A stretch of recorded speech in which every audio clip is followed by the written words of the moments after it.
benefits are being taken away to pay for utilities without consent. This is a shocking story. Let's read more into it from the BBC News. Let's go.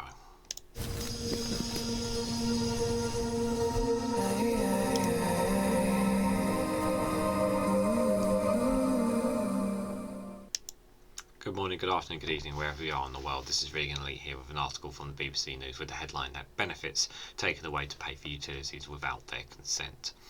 The government is still deducting money from people's universal credits to pay their utilities bills, despite it losing a legal case concerning other benefits. Let me just read that again, yeah? So the government is still deducting money from people's universal credit to pay their utility bills, despite it losing a legal case concerning other benefits.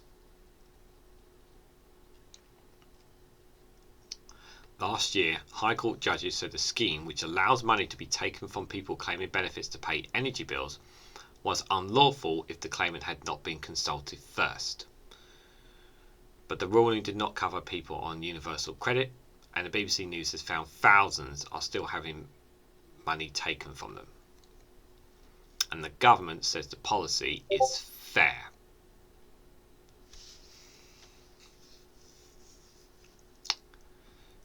I don't think it's fair. I don't know about you guys. I don't think it's fair. I think it's absolutely outrageous. And I think it's disgusting. And I think it's immoral for the government to say that in a time already when people are struggling to make ends meet, and the government thinks that what they're doing is fair. It is despicable. People are not just... There are people on the lower end who are struggling as it is to make ends meet, who are surviving every single day. They're not living, they are surviving. They are trying to make it to the next day. Some people are having less than one meal a day. Some people are barely eating. Some people are barely making it by. And for them to say, when people rely on universal credit, because the jobs that they offer at the job centre probably are not sufficient for them for whatever reasons they may be. These are human beings, guys. You know, how many times have we talked about the human side of it? The mental health side of it.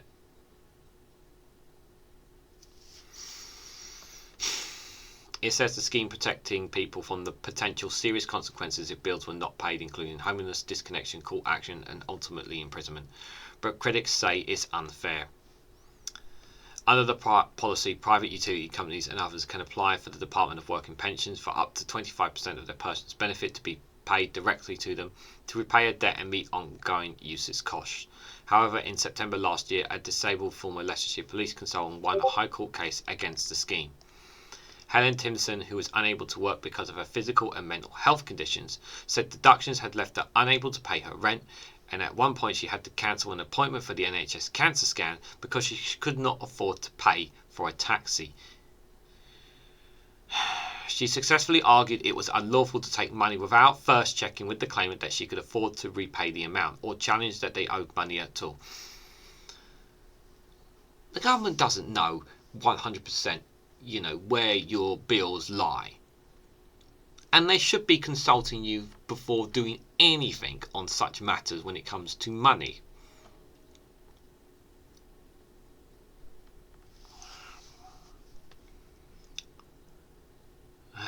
She successfully argued it was unlawful to take money without first checking with the claimant and they could afford to repay the amount, or challenge that they owed the money at all. However, while the ruling applied to some people on the so-called legacy benefits such as Job Seeker Allowance, the JSA, and Income-Related Employment and Support Allowance, the ESA, it did not apply to universal credit. Why? Why does it not apply to universal credit? What is the difference here? These are still human beings struggling to make ends meet. Why does it not apply to them? Following a separate legal challenge which took effect in April 2022, households receiving universal credit must now be asked to agree new deductions for ongoing usage costs for electricity or gas. However, the DWP is still not legally required to ask for consent for new deductions for electricity and gas bills in its arrears or any water bills. The latest figures for November 2022 shows around 4,031,000 automatic deductions were in place from households receiving universal credit for utility bills. A Freedom of Information request by the BBC has found 21,000 of those were arrears. 221,000, excuse me.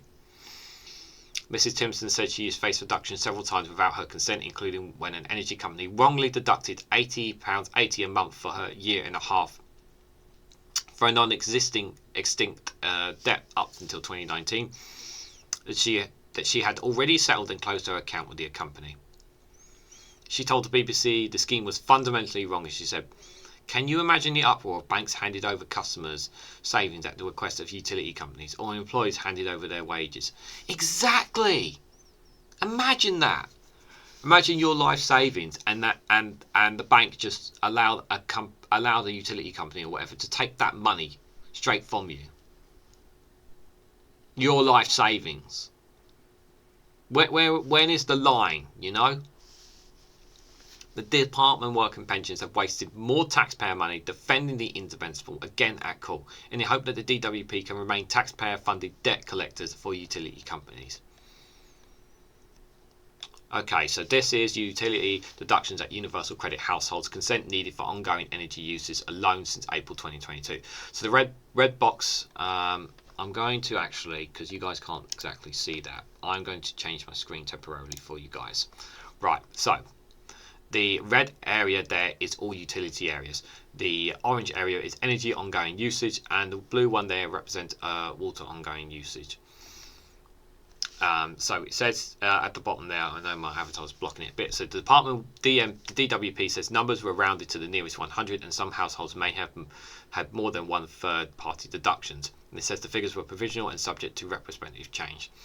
So this was a source from this was for Department of Work and Pensions source response to the BBC's Freedom of Information request.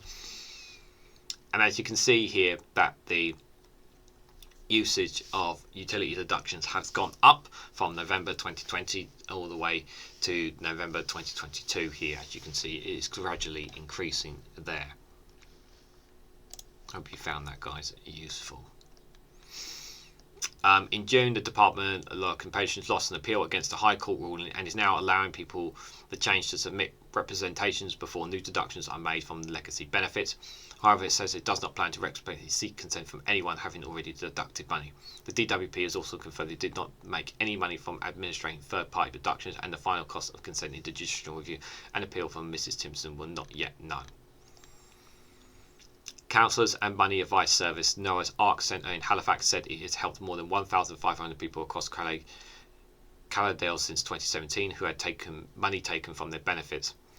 Of those, 84% were utility bills. Andrew Skies, a volunteer at the service, says that he saw an explosion in deductions when universal credit was introduced fully in the arena. Every client that comes through our doors is suffering anxiety in one form or another, Mrs. Skies said. How often have I talked about the mental health side, guys? We get lots of referrals where people are threatening suicide. Money and debt problems are destructive and shouldn't be underestimated. The mother of three, Chelsea Elliman, says she faces deductions of £114.10 a month from her universal credit payment, most of which was to pay arrears to a water company and for ongoing usage. I'd not given any consent. I've not spoken to anyone when I realised this was coming out. No one had sat me down and said, can she afford to pay this? Mrs. Elliman, 27, said. I was resorting to a food bank. I wasn't eating. I was eating bits and scraps from the table the children didn't eat. Jonathan Bennett from the Fuel Poverty Act said unexpected deductions from people on the breadline risks sending them into a cash flow crisis. He said it would not help people cope with multiple unpayable bills. Duncan Schroeswell, the Lloyds Bank Foundation, which supports around 600 charities, says the policy is harmful. Alongside other charities, will call for government to reduce the overall maximum deduction rate to 15%. The DWP said safeguards were in place to allow claimants to dispute deductions and ensure payments were manageable, including the ability to submit an appeal calling for a mandatory reconsideration. It says people claiming universal credit were notified in advance via their online accounts, and letters were sent to people receiving legacy benefits before third-party deductions were applied, stating how to challenge them. A spokesperson for the DWP had have reduced its standard cap on deductions in universal credit twice in recent years to 25%. I'm just going to put this here as well. So what to do if I cannot pay my debts? Talk to someone. You are not alone. If there is help available, a trained debt advisor can take you there. Here are some of the organisations you can contact. I'll put a link in the description for that. Take control. Citizens advice can suggest you to how much you owe, to whom and which debts are the most urgent you need to pay each month. Again, I'll put a link for citizens advice as well. Check where you are getting the right money. Use the independent money helper website, including benefits calculations run by policy in practice and charities into go and turn on us. I'll put all the links for these in the description, guys. Ask for breathing space. If you're receiving debt advice in England and Wales, you can apply for a break your shield for further interest charges for up to 60 days. And Tackle It Together has more tips to help you.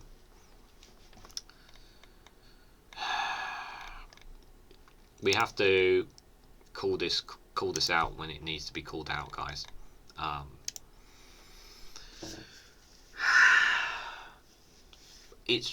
It's not so much that they're taking the money. It's just as bad that they're taking the money when people are struggling on the breadline. What's more infuriating is they're doing it without consent. And the Department of Work and Pensions there at the end are saying that they have told them. Yeah, but do they realise the actions that they are doing, the consequences that they are doing for these people? They obviously do not. Like, we're literally listening to that last woman where she's literally taking the scraps off what the children are not eating there. And it is disgusting. It's infuriating. So infuriating, guys. And I just wish this government would just stop messing about with people's lives and just help them. And they just won't do it. They just won't help these people. It's so infuriating. And it's not right at all. The whole point of a government is to look after its people. And it's not doing that. And it's just so immoral. It's just so immoral, guys. I know it's hard to talk about. I know it is, but we've got to call this out when it matters. You know, we are in a cost of living crisis. No matter what the mainstream media are telling you, they're trying to deflect from it. And I'm glad the BBC have covered this story, even though it's probably not going to get much coverage, probably on their news channel. But I'm glad they are covering this because this is important to talk about. But what do you guys make of the story? Let me know down in the comments below. Like, share and subscribe as always. Thank you very much for watching, and I'll catch you all very, very soon.